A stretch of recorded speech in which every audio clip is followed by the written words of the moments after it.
नमस्कार दोस्तों। हाथरस हादसे का पूरा एक सप्ताह बीत चुका है। इस मामले में यूपी सरकार ने 9 जुलाई को एसडीएम, सीओ समेत 6 अफसरों को सस्पेंड कर दिया था, लेकिन जिसके उपदेश सुनने के लिए लाखों लोगों की भीड़ इकट्ठा हुई, उन पर अभी तक एक भी एफआईआर दर्ज नहीं हुआ है। इस पूरे मामले में एक तरफ पीड़ित परिवार वाले लोग बाबा भोलेनाथ यानी सूरजपाल यादव सिंह को सजा की मांग कर रहे हैं, वहीं दूसरी तरफ जो बाबा कहते थे कि उनके चरणों की धूल से सारी दुख समस्या खत्म हो जाएंगे, वो बाबा फरार हैं, भागे हुए हैं। उनका लोकेशन का ट्रेस नहीं हो पा रहा है। वो कहाँ जाके छुपे हुए हैं किसी को पता नहीं चल रहा है।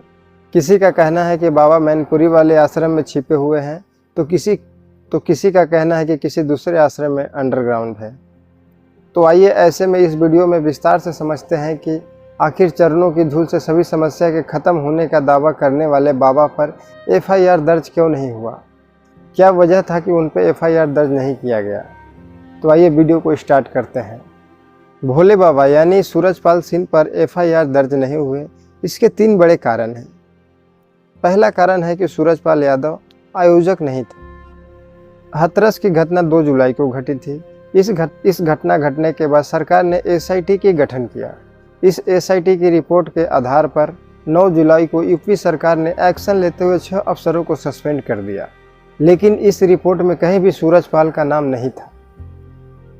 इनकी जगह इस पूरे मामले में आयोजक और प्रशासनिक अधिकारियों की लापरवाह बताया गया। दरअसल बात ऐसी है कि सत्संग या किसी बड़े सार्वजनिक कार्यक्रम में दुर्घटना होने पर ऑर्गेनाइजर पर केस किया जाता है। ऐसा इसलिए क्योंकि आयोजक ही उस कार्यक्रम का आयोजन के लिए जिम्मेदार होते हैं और साथ ही साथ पूरे कार्यक्रम के दौरान वहां मौजूद लोगों की सुरक्षा सुनिश्चित करने के लिए उनकी जिम्मेदारी भी होती है।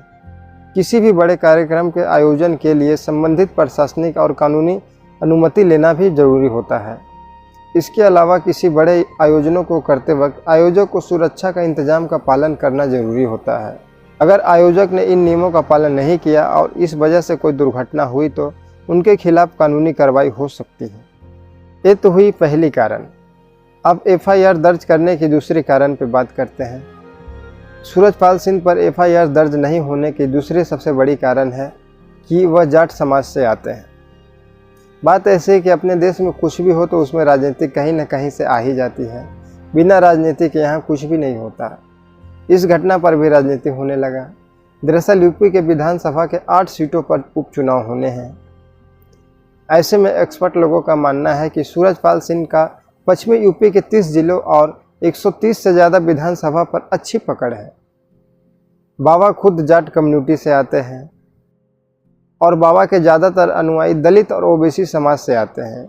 ऐसे में कोई भी पार्टी उनके खिलाफ कुछ बोलती है तो पश्चिमी यूपी के दलित वोट बैंक पे सेंध लग सकती है। दरअसल बात ऐसी है कि पश्चिमी यूपी के कई बड़े इलाके हैं जहां पे दलित वोटरों का दबदबा है। इन क्षेत्रों पर विधानसभा से लेकर लोकसभा चुनाव के दौरान भी भोले बाबा के दरबार में तमाम पार्टियों का आना जाना लगा रहता था। बाबा के खासकर मैनपुरी से लेकर आगरा तक इलाकों में भारी तादाद में इनके समर्थक हैं। इन इलाकों में लोकसभा की 10 और विधानसभा के कम से कम 50 सीटें हैं।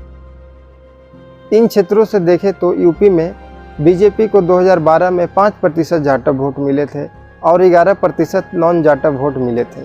वही साल 2022 के विधानसभा चुनाव में ये वोट प्रतिशत बढ़कर 5 से 21% हो गई। यानी यूपी में 21% जाटव समाज ने बीजेपी को वोट दिया था। ऐसे में अगर हाथरस मामले में सूरजपाल सिंह जाटव का नाम आता है तो यूपी के भी उनके लाखों भक्त और जाटव कम्युनिटी के लोग राज्य सरकार से नाराज हो सकते हैं। इसी वजह से सपा से लेकर कांग्रेस और बीजेपी तक कोई भी भोले बाबा का खुलकर नाम नहीं ले रहा है। भोले बाबा पर एफआईआर दर्ज नहीं होने की तीसरी सबसे बड़ी कारण है यूपी की राजनीति में दलित वोटर का महत्वपूर्ण भूमिका। बात ऐसी है कि उत्तर प्रदेश में दलितों की संख्या काफ़ी ज़्यादा है। यहाँ कुल आबादी का दलितों का अनुपात लगभग 21% है। उत्तर प्रदेश के राजनीतिक में दलितों का समर्थन भी हमेशा से महत्वपूर्ण रहा है। मायावती की भाजपा ने दलितों के समर्थन के बल पर ही सत्ता में आकर यह साबित किया था कि दलितों का वोट कितना निर्णायक हो सकता है। इसके अलावा अधिकारियों और प्रत्यक्षदर्शियों के बयानों को देखें तो यह कहा गया है कि बाबा गाड़ी से जा रहे थे और उनके चरणों का धूल लेने के दौरान यह घटना घटी। अगर कोई मौजूद वहां भक्त बाबा को दोषी बताता तो भले बाबा पर कोई केस होता, लेकिन कोई भी बाबा को दोषी बताने वाला नहीं। इस कारण पहली नज़र में पुलिस ने बाबा को दोषी नहीं माना। वही इसके एक और पहलू यह है कि अगर बाबा उस ट्रस्ट में होते तो जिसने यह आयोजन किया तो बाबा को साजिश का आरोपी बनाना चाहिए था, लेकिन अगर वह ट्रस्ट का मेंबर नहीं है तो उन पे साजिश वाली कोई भी धारा उन पे नहीं लगेगी। तो इन्हीं सब वजहों से उन पे कोई FIR दर्ज नहीं हुआ। हमारे द्वारा दी गई इस छोटी सी जानकारी अगर आपको अच्छा लगा तो आप हमारे वीडियो को लाइक करें, चैनल पे नए हैं तो चैनल को सब्सक्राइब कर दें। बहुत ही जल्द मिलते हैं एक अगले वीडियो के साथ, तब तक के लिए नमस्कार।